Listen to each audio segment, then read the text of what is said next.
Welcome to Creative Originals by Roxane. This is Lesson 1, the Christmas tree. Today you're going to be learning how to do the wet on wet, wet on dry, and damp on damp techniques. Please subscribe to my channel and follow, and you'll be able to keep up with all my tutorials that I send out. So what we're going to do, we're going to begin with placing our paper on basically a watercolor palette. The paper can be anything that you choose as long as it's about 140 pounds. If you go any lighter, they're going to bubble or curl on you or actually even peel a little bit. My favorite is Arches. It's more expensive. It's 100% cotton.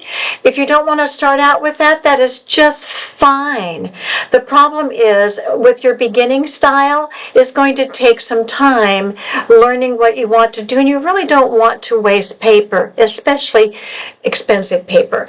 I do know that Hobby Lobby has the Master Touch watercolor paper, and it's pretty good. So for a lot of practice, I would probably recommend something on the lower end. Take your watercolor paper, and you're going to take painter's tape. Now, I like to rub the painter's tape on my blue jeans and get a little bit of the stickiness off. I'm going to place a top and bottom tape and have it hold on to the clipboard as well as you can. Place your sides, extend them out off the top and the bottom so it hooks onto the clipboard. Make sure that you rub your finger along the paper side of the tape so that it really pushes that tape down along the paper. This way you can pick it up on your clipboard, maneuver it around, change positions. It makes it easier. Brushes. Brushes you can do large to small. I'd recommend maybe a larger one and a smaller one. I'd like you to look at your paints. You can use whatever paint you want to use right now. Don't go and spend a lot of money on paint. Even though I have one in a ceramic palette, it's not absolutely necessary. Try the Prang watercolor, and I think you'll like it very well. As you can see, I have made a grid, and the grid has wet on wet, wet on dry, damp on, basically damp on dry, and then some practice areas. If you would take just a moment to pause the video and make this grid, then we'll come back and start talking you through on how to do these techniques. So here you can see that I wetted my paper first with clear water. Then I loaded up my brush with my red and I did the first square. Now while there's still paint on my brush, I'm going to go ahead and do the wet on dry. As you can see, it's thicker and it is more vibrant and it grabs the paper easier. The wet on wet above flows faster. While there's still paint on my brush, I'm going to scribble and get the rest of the remaining paint off the brush, which gives you a dry, dragged across look across the texture of the paper. Just kind of do your rainbow colors, next yellow or orange, whichever you choose, and then just go red, yellow, orange, green, blue, purple across your papers with whatever watercolor paint you're using. While they're doing this and you're practicing, I'll just tell you a little bit. There's Prang watercolor papers. Watercolors in a small container, has about 8 to 16 different colors, very creamy, and it's a beginner student level paint, which I think you would like. Crayola also has some, very nice. You can start moving up the ladder a little bit with the cost element. You might try some, maybe try Hobby Lobby with their lower end student grade watercolors. Michaels also has some lower end student color, which would be wonderful. You can move on into some Winsor Newton cotton, which is a little bit more above the student grade level, has a little bit better light fastness. You can go on into Daniel Smith or Winsor Newton Professionals, and their light fastness is much higher. And what that means, they're not going to fade over time. I also recommend that once you finish a painting, that you seal it. And I recommend Dorman's wax, and you just take a little bit of wax and rub it in with a soft cloth across your painting, and that helps to seal your painting as well.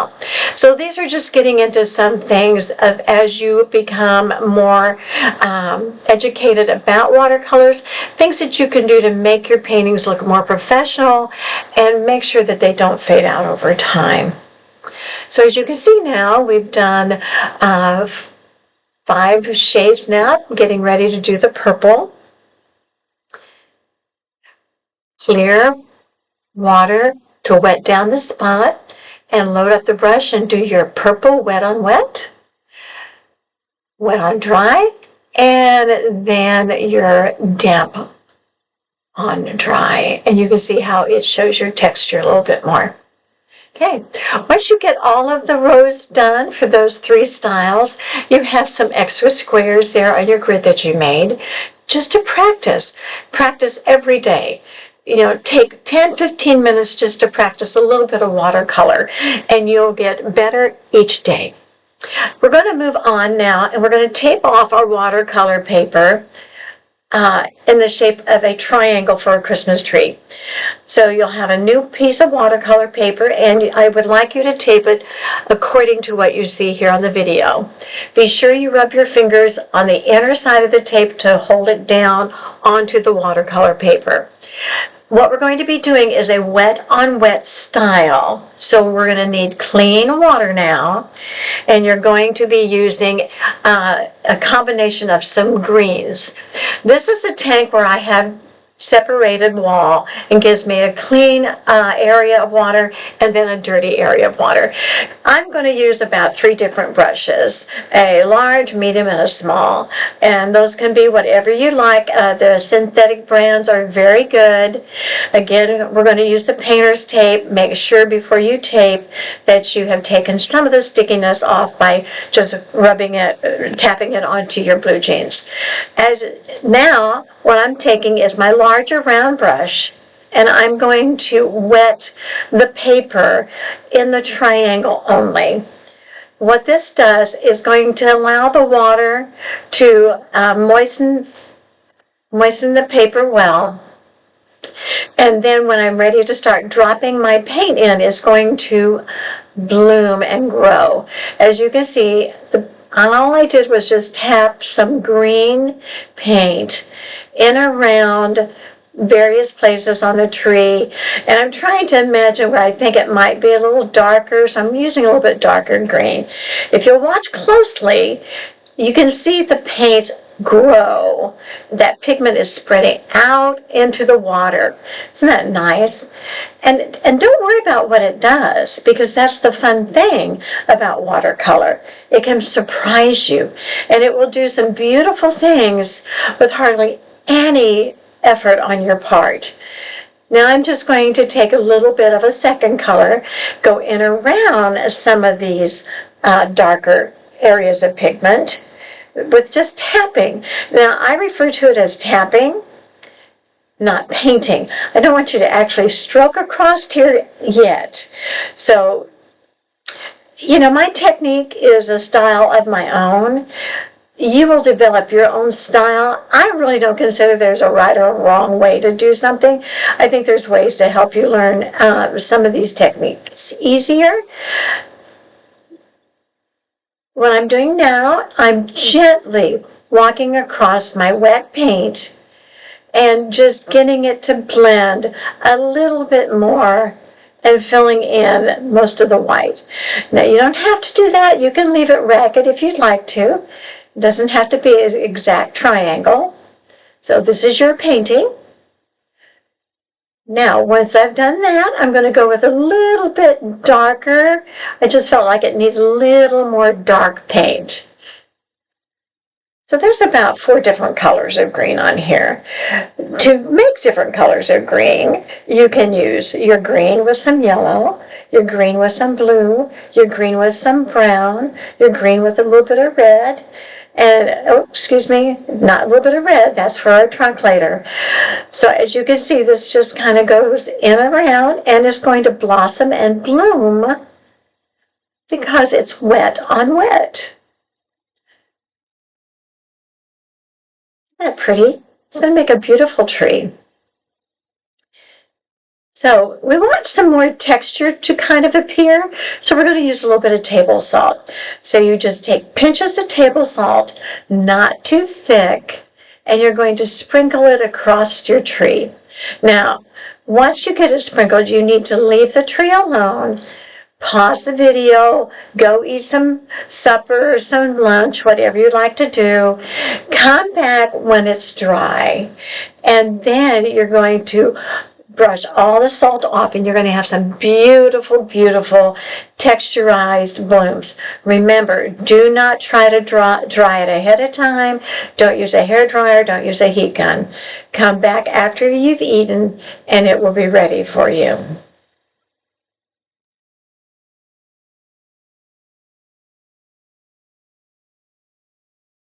Now you can kind of see how the salt is actually making some of these minor little texture blooms in the tree. I think they're beautiful. I loved putting salt on my wet style. Carefully remove your painter's tape. You want to pull it at an angle. Do not just rip it off. It will bring some of the watercolor paper with it. That's why I recommend you dry it on your jeans first. Next, we're going to move to painting the trunk, and we want a brown. So if you don't have a brown in your paint supply, you're going to take some red, and you're going to take some green, and you're going to mix those together, and you're going to get yourself a really pretty brown. They are complementary colors, and when you mix them together, you get brown. This technique is a wet on dry technique, and this is where you're going to put pigment loaded into your paintbrush, and then you're going to gently paint the trunk with the tip of the brush and then move it to the sides of the brush, and there you go. That's all it takes for the trunk of this tree. Isn't that pretty? So that's the dry wet on dry technique.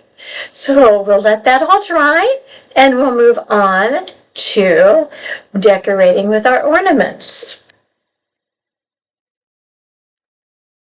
Now at this point, if you want to speed it up, you can, because the salt is off. The salt has done what it needs to do. Look at that. Isn't that beautiful where it made that pretty textured look in that tree? I think it's gorgeous. Before you do your ornaments, you really have to be sure that your tree is thoroughly dried. Don't rush it. You know, rushing it is only going to make it a bigger problem for you in the long run. So be sure your tree is thoroughly dry. You're going to take your red paint in your round brush, and you're going to use the tip of that brush, and you're going to paint small circular ornaments just in various places on your tree. So speed this up a little bit so you're not watching me in real time, and this way you can get started on yours. You can do various colors if you want. I do recommend don't going to a lighter color. Try to do darker, bolder, brighter colors. And then you're going to be putting an ornament on the top of the tree, and I'm going to put a pretty star on the top.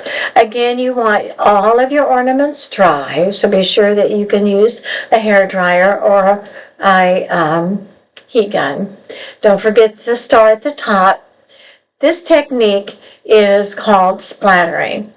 you're going to wet your color down more, and then you're going to tap and sprinkle. There you go. That's your first painting, a Christmas tree. Merry Christmas, and thank you so much for watching my channel. Be sure to subscribe and like my channel. 2 weeks I'll have lesson number 2, so see you then. Have a blessed day. Bye-bye.